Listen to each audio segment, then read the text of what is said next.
நம்ம உடம்புல ஏற்படக்கூடிய நகத்தில் தோல் உரியுது, சொத்தை, முடி ஒயிட் ஆகுறது, ஃபால் ஆகுறது, ஸ்கின்னு வந்து டார்க்காக இருக்கிறது, அதுக்கப்புறம் ரிங்கிள்ஸ் வருது, காலில் வெடிப்புகள், தோல் உரியுது, இது மாதிரியான பிரச்சனைகள் ஊட்டச்சத்து குறைபாடு, உடலில் வந்து போதுமான சத்து இல்லைன்றது தான் நம்மளுக்கு குறிக்குது.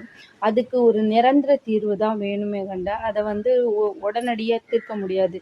நம்ம உடல் வந்து ஒரு வங்கி போல் அதற்கு தேவையான ஊட்டச்சத்துக்களை போட்டு நம்ம வளர்த்துக்கிட்டே இருந்தால் தான் அது ஒரு போஷாக்காக சத்தா நல்ல ஒரு ஆரோக்கியமாக இருக்கும். அந்த வங்கியில் ஒன்றுமே இல்லை, நம்ம டேப்லெட்டு சிரப்பு மட்டும் கொடுத்தோம்னா எத்தனை நாளைக்கு அந்த தேவை கொஞ்ச நேரம் தான் இருக்கும், அதுக்கப்புறம் அது தீர்ந்துட்டுதுன்னா மறுபடியும் நம்ம அதை நோக்கி ஓடணும்.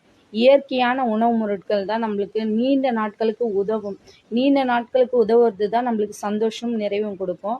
இந்த பிரபலங்கள் டாக்டர் சொல்கிறதெல்லாம் நம்பாதீங்க, இயற்கையான உணவுகளை எடுத்துக்கோங்க, நல்லா ஆரோக்கியமாக இருங்க.